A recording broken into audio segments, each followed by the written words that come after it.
Assalamualaikum warahmatullahi wabarakatuh.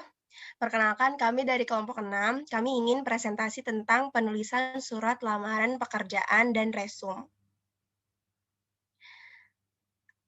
Ini merupakan anggota dari kelompok 6. Yang pertama ada Ferdiana Puspa Faturrahman, lalu ada saya, Siti Nur Nabilah, ada Saskia Tri Oktaviani, dan Veronica Ayu Destari. Dalam materi ini, kami ingin membahas tentang pengertian surat lamaran kerja, pendekatan AIDA, pengorganisasian surat lamaran kerja, tips membuat surat lamaran kerja, contoh surat lamaran pekerjaan, pengertian resum, persiapan penulisan resum, perencanaan resum, pengorganisasian resum, tips membuat resum, perbedaan resum dengan CV, dan masalah dalam pembuatan resum. Next. Kita masuk materi yang pertama, yaitu pengertian surat lamaran kerja. Surat lamaran kerja yaitu surat dari seseorang yang membutuhkan pekerjaan kepada orang atau pejabat yang bisa memberikan pekerjaan atau jabatan. Surat lamaran kerja ini biasanya bersifat formal ataupun resmi. Misalnya surat untuk melamar pekerjaan menjadi karyawan ataupun jabatan tertentu sesuai pada iklan yang ditawarkan. Melalui surat lamaran kerja ini, pelamar atau pembuat surat meminta supaya ia diberi pekerjaan.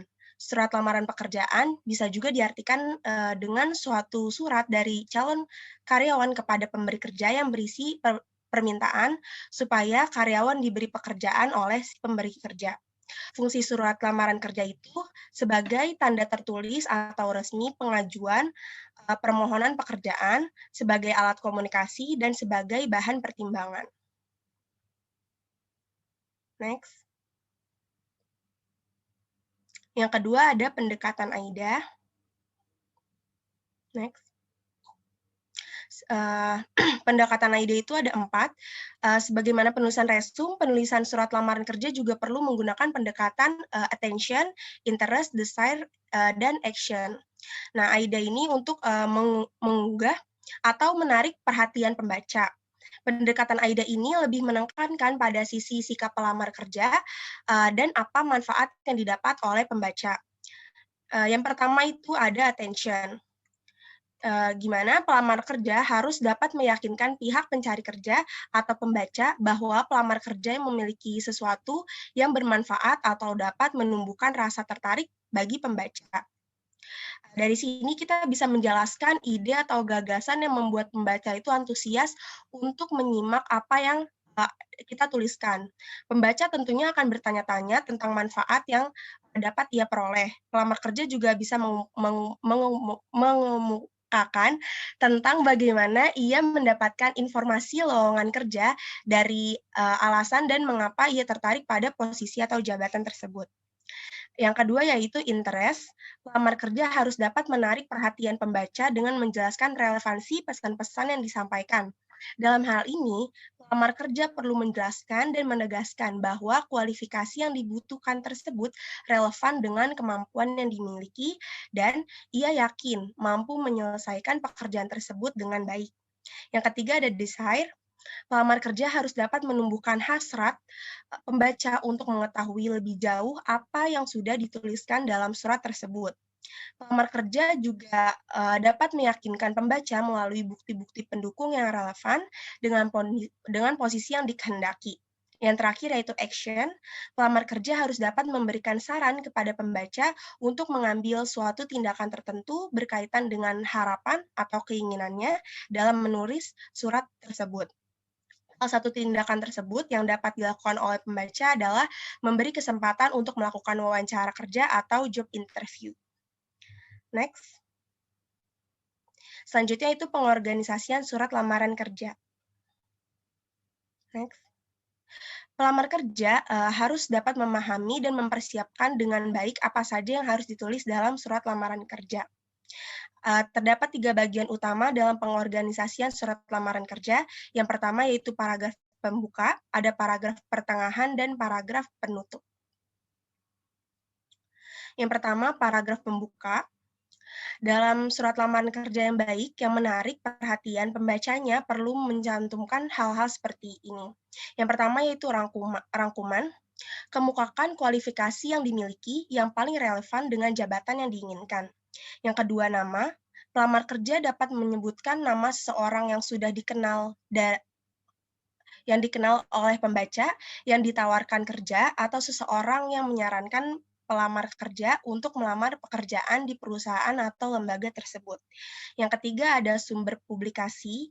Sebutkan dari mana pelamar kerja mendapat informasi tentang adanya lowongan kerja di perusahaan tersebut. Yang keempat ada pertanyaan, gunakan kalimat tanya pada awal paragraf. Dan yang terakhir ada cuplikan berita. Bagaimana pelamar kerja dapat mengambil cuplikan berita di surat kabar ataupun majalah. Yang kedua ada paragraf pertengahan. Dalam paragraf pertengahan ini, pelamar kerja perlu mendiskusikan kualifikasi yang dimiliki dari sudut pandang pembaca atau employee yang mencakup yang pertama ada pendidikan, bagaimana menunjukkan bahwa ia mempunyai latar belakang dalam dunia bisnis yang cukup luas dan bidang tertentu secara mendalam, lalu menunjukkan bagaimana pendidikannya relevan dengan bisnis, dengan jenis pekerjaan yang dilamar, lalu menjelaskan bagaimana dan mengapa ia menambahkan bidang studi pilihan penting di luar sidang studi itu. Yang kedua ada pengalaman kerja, bagaimana pelamar kerja memperoleh suatu pengalaman yang dapat membantu mempercepat penyelesaian tugas atau pekerjaan baru, lalu bagaimana pelamar kerja akan dapat melakukan adaptasi dan mencoba bekerja sama dengan lingkungan, lalu bagaimana pelamar kerja dapat memikul tanggung jawab suatu pekerjaan dengan baik, dan bagaimana pelamar kerja adalah orang yang mampu bekerja keras. Yang terakhir yaitu sikap, minat, aktivitas, dan kualitas. Pelamar kerja dapat menjelaskan tentang kemampuannya dalam melakukan kerjasama dengan orang lain, sikap pelamar kerja terhadap bidang pekerjaan perusahaan, suasana kerja, dan kualitas personal, atau kegiatan ekstrakurikuler dan sejenisnya. Dan yang terakhir yaitu paragraf penutup, umumnya berisi harapan, tindakan, atau action dengan menyatakan keinginan untuk melakukan wawancara sesuai dengan waktu yang telah disediakan oleh perusahaan, serta mencantumkan alamat yang lengkap dan jelas. Next. Selanjutnya, ada tips membuat surat lamaran kerja yang akan saya sampaikan. Next. Yang pertama adalah meneliti perusahaan dan posisi yang akan dilamar terlebih dahulu. Penting bagi seseorang untuk melakukan riset atau penelitian terhadap sebuah perusahaan tempat yang akan dituju oleh mereka untuk melamar pekerjaan. Karena dengan mengetahui segala hal ihwal terkait perusahaan tertuju tersebut, mereka dapat menyesuaikan atau mempermudah mereka untuk menunjukkan bahwa keahlian dan skill yang mereka miliki berdampak positif terhadap keberhasilan perusahaan. Lalu untuk riset terhadap posisi sendiri, itu adalah cara seseorang pelamar dalam mempermudah diri mereka mencantumkan skill-skill atau keahlian yang relevan dengan posisi atau bidang yang akan mereka masuki dalam pekerjaan tersebut. Dilansir dari Indeed, sebelum seseorang atau melamar pekerjaan atau membuat surat lamaran kerja, akan lebih baik jika mereka mencari lowongan pekerjaan tersebut. Jika mereka menggunakan website atau situs laman lowongan pekerjaan, mereka mencari terlebih dahulu melalui kata kunci yang sesuai dengan bidang keahlian mereka, seperti misalnya accounting. Maka dari itu mereka bisa menyesuaikan skill-skill yang harus dicantumkan dalam surat lamaran kerja tersebut, apa saja yang relevan dengan posisi yang mereka akan lamar di sebuah perusahaan ini. Lalu yang kedua adalah menekankan keahlian diri. Dalam hal ini bagaimana seorang pelamar dapat menunjukkan atau menjual daya mereka atau daya jual diri mereka. Maksudnya adalah menunjukkan bahwa skill yang mereka miliki atau keahlian yang mereka miliki ini dapat meyakinkan perusahaan bahwa jika merekrut mereka, perusahaan bisa menghasilkan keuntungan.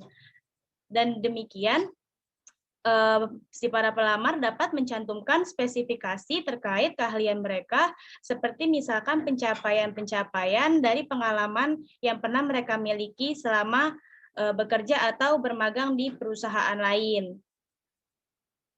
Lalu untuk penulisan atau pengetikannya sebisa mungkin diringkas, karena surat lamaran kerja ini tidak perlu panjang, yang penting adalah kalimatnya harus efektif.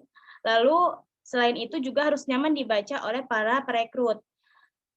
Maka dari itu, para pelamar harus memperhatikan jika mereka melakukan pembuatan surat lamaran kerja melalui menulis tangan, maka tulisannya harus bagus dan rapi.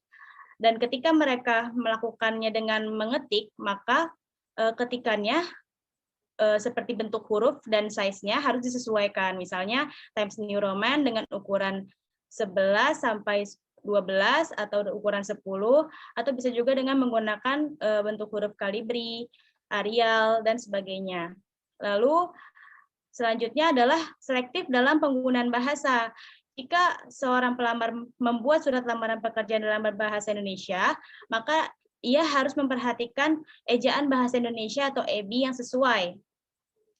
Tidak boleh menggunakan bahasa yang disingkat-singkat, seperti menyatakan kata yang dengan menyingkatnya, yakni hanya huruf Y dan G. Demikian juga jika para pelamar menggunakan bahasa Inggris untuk membuat surat lamaran kerja, mereka tidak boleh sembarangan dalam penggunaan gramatikal dan pronominanya.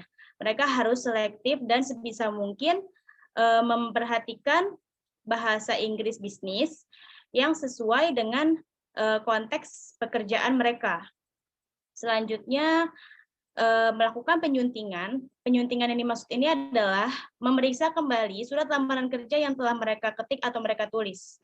Dengan demikian, mereka bisa memastikan bahwa surat lamaran kerja yang telah mereka buat tidak ada kesalahan dari kata-katanya maupun dari kalimat dan struktur surat lamaran itu sendiri. Selanjutnya, dan ini adalah contoh dari surat lamaran kerja yang baik dan benar. Lanjut. Ini untuk contoh yang berbahasa Indonesia. Selanjutnya ada contoh yang berbahasa Inggris. Nah, kalian bisa lihat sendiri di dalamnya ini sama-sama tentu saja harus menggunakan pengorganisasian surat lamaran kerja yang sesuai seperti yang sebelumnya disampaikan oleh Siti Nur Nabilah. Dan kita bisa langsung memasuki materi terkait resume. Yang pertama ada pengertian resume. Resume ini merupakan dokumen yang tidak lebih dari 1 halaman dan berguna untuk menampilkan keunggulan diri kepada pihak yang dituju, yaitu berupa recruiter atau human resource. Nah, konten yang ada dalam resume ini biasanya dibuat menyesuaikan dengan posisi pekerjaan yang akan dilamar, serta bersifat sebagai iklan diri sendiri, karena dokumen ini adalah rangkuman dari seluruh informasi dan penjelasan yang relevan dengan alasan mengapa perusahaan yang tertuju harus merekrut pelamar.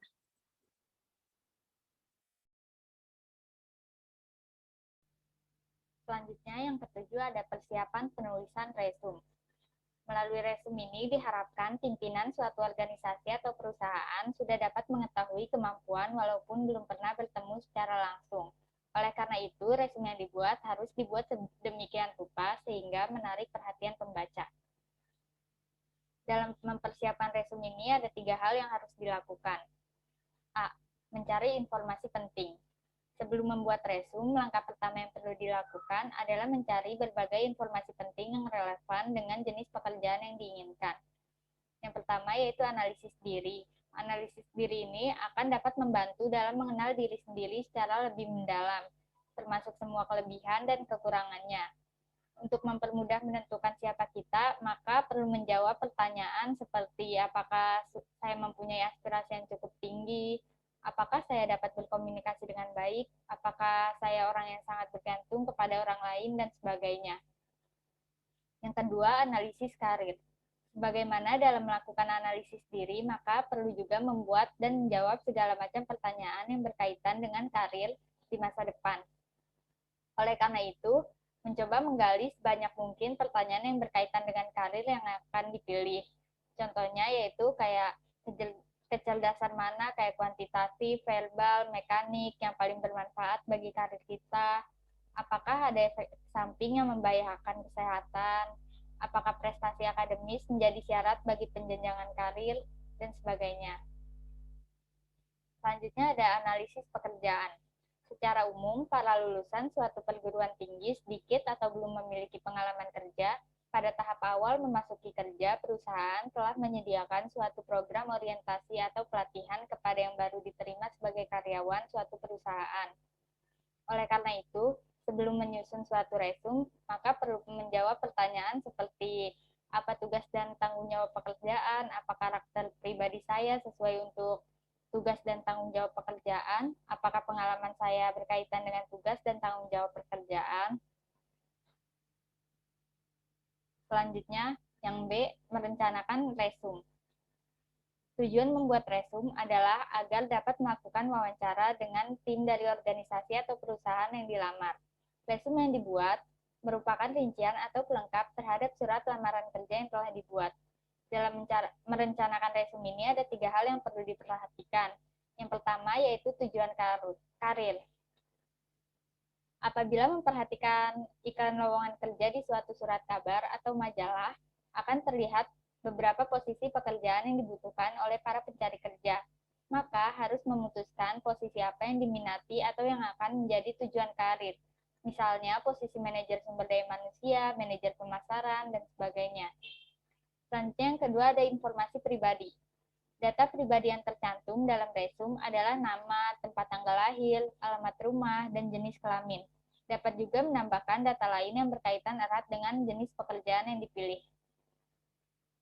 Selanjutnya ada referensi. Beberapa referensi ini perlu dilampirkan di dalam resume. Referensi yaitu orang-orang tertentu yang akan memberikan surat rekomendasi yang berisi tentang berbagai hal yang mereka ketahui semasa mereka mengenal kita. Orang-orang yang memberikan referensi akan menambah kredibilitas pencari referensi.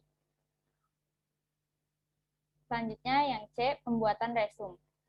Resume ini dapat dibuat dalam berbagai bentuk. Resume yang baik menekankan pada kompatibilitas, kualifikasi dan prospektif persyaratan kerja. Selanjutnya yang ke-8 ada pengorganisasian resume.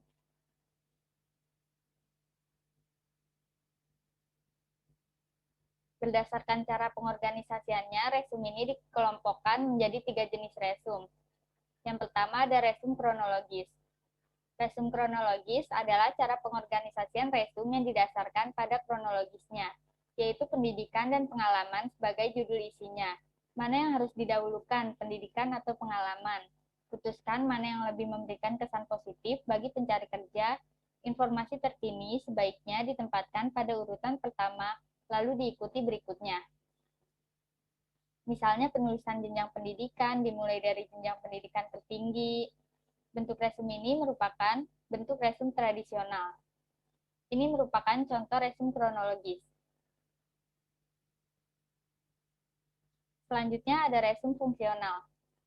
Resume fungsional yaitu resume yang disusun atas dasar fungsi dalam organisasi yang dapat dilakukannya dengan baik. Resume fungsional memerlukan suatu analisis diri, karir, dan pekerjaan secara lebih lengkap. Beberapa fungsi penting dalam suatu organisasi seperti fungsi pemasaran, keuangan, akuntansi, produksi, dan sejenisnya dapat dijadikan sebagai judul tersendiri dalam resume. Ini merupakan contoh resume fungsional. Selanjutnya yang ketiga ada resume kombinasi.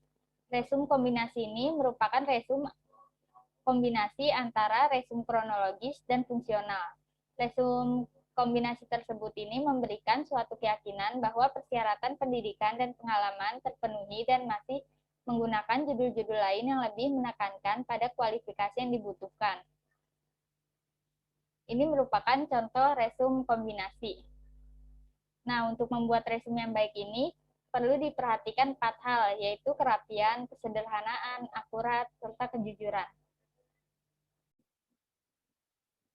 Selanjutnya adalah tips membuat resume. Ada beberapa tips yang dapat digunakan dalam penulisan resume, diantaranya menggunakan tata bahasa sederhana. Pemilihan kata dan tata bahasa yang baik sangat penting dalam penulisan resume. Jauhi jargon dan istilah-istilah yang sulit, kecuali hal tersebut sangat diperlukan. Semakin mudah resume dapat dimengerti, maka semakin sedikit pula usaha yang diperlukan oleh perekrut untuk membaca keseluruhan resume kita. Selanjutnya adalah relevan. Biasanya, untuk fresh graduate yang belum memiliki banyak pengalaman, dapat memasukkan kegiatan ekstrakurikuler ataupun kegiatan magang yang pernah dijalani untuk menunjukkan kemampuan sosial, komunikasi, dan kepemimpinan. Ketika menulis kegiatan ekskul dan magang tersebut, kita harus menjelaskan dan menunjukkan relevansi atau kaitan pengalaman itu dengan posisi yang dilamar. Jadi, selalu pastikan resume sesuai dengan lamaran pekerjaan tersebut. Selanjutnya adalah informasi sesuai bidang keahlian. Isi resume kita dengan informasi-informasi yang relevan, yang sesuai dengan pengalaman dan bidang kemampuan kita. Selain menyesuaikan resume sehingga tidak terbaca seperti surat biasa, kita juga perlu menunjukkan kepribadian yang kita miliki. Di bagian inilah, ringkasan atau summary resume dapat disusun dengan baik dan membuat perbedaan. Selanjutnya adalah go digital. Tunjukkan kepada perekrut bahwa kita cerdas teknologi dan relevan. Sebagai permulaan, simpan resume dalam format file PDF dan gunakan hyperlink sebagai referensi langsung. Selain itu, memiliki portofolio online dalam bentuk website atau blog yang sesuai dengan profesi akan sangat membantu kita dalam menonjolkan kemampuan kita. Selanjutnya adalah tonjolkan prestasi secara spesifik. Semakin spesifik resume yang kita miliki, maka semakin baik. Hindari pernyataan dan ungkapan yang kurang jelas seperti kemampuan komunikasi yang baik atau berorientasi pada hasil. Jelaskan skenario spesifik di mana kita telah menerapkan keahlian dan atribut untuk mencapai hasil yang jelas. Yang terakhir adalah posisikan diri sebagai pembaca. Hal yang terpenting adalah selalu posisikan diri sebagai pembaca. Hal ini memerlukan tingkat objektivitas tertentu yang mungkin menantang, namun dengan mempertahankan perspektif objektif akan memungkinkan kita melihatnya dari mata pembaca. Materi selanjutnya adalah perbedaan resume dengan CV. Perbedaan pertama terletak pada pengertiannya. Resume merupakan ringkasan singkat mengenai keterampilan, kualifikasi, dan pendidikan yang dimiliki oleh seseorang. Sedangkan CV merupakan dokumen yang memberikan gambaran rinci tentang pengalaman, kualifikasi, dan prestasi seseorang, terutama dalam hal-hal yang berhubungan dengan akademis. Perbedaan yang kedua terletak di panjangnya. Resume adalah dokumen yang berisi informasi ringkas terkait pendidikan, kualifikasi, dan kemampuan. Sedangkan CV merupakan informasi rinci terkait keseluruhan riwayat karir. Selanjutnya, perbedaannya terletak di tujuannya. Resume dibuat untuk berfungsi sebagai iklan cepat dan terarah yang memberikan informasi tentang siapa individu di resume tersebut dan mengapa ia adalah orang yang terbaik untuk pekerjaan tersebut. Sedangkan CV merupakan gambaran kronologis mendalam terkait kehidupan karir seseorang. Perbedaan yang terakhir ada di tata letaknya. Resume sangat disesuaikan untuk setiap pekerjaan. Dokumen ini ditulis secara khusus untuk memenuhi persyaratan lowongan pekerjaan tertentu, sedangkan CV hanya berubah seiring pencapaian yang diraih oleh seseorang. Materi yang terakhir adalah masalah dalam pembuatan resume. Masalah-masalah yang sering terjadi dalam pembuatan resume diantaranya resume yang tidak lengkap. Sebagai langkah awal dalam mengikuti proses rekrutmen, Seringkali masalah ketidaklengkapan resume dialami oleh para fresh graduate yang belum memiliki pengalaman kerja apapun. Masalah selanjutnya adalah terlalu banyak informasi. Seiring berkembangnya zaman dan keingintahuan yang serba instan, membuat perekrut mencari sesuatu yang simpel, kreatif, dan berbobot. Penting untuk membuat resume yang singkat, padat, dan jelas. Kita dapat mencantumkan informasi tambahan yang menarik bagi HRD seperti achievement atau kemampuan dan ketertarikan pada suatu bidang. Masalah yang ketiga adalah kontak dan alamat email yang kurang jelas. Memilih nama email memang adalah hak setiap orang, tetapi alamat email yang sulit diingat atau menggunakan istilah yang macam-macam akan mempersulit rekrut dalam proses seleksi. Sebaiknya gunakan alamat email yang mudah dicari dan mencerminkan nama kita. Masalah yang terakhir adalah tidak jujur dalam menuliskan informasi. Yang tadinya kita ingin membuat HRD tertarik, justru malah yang terjadi adalah sebaliknya. Jika kita mencantumkan identitas yang tidak jujur, seperti menuliskan kemampuan atau kumpulan sertifikat yang sebenarnya tidak kita miliki.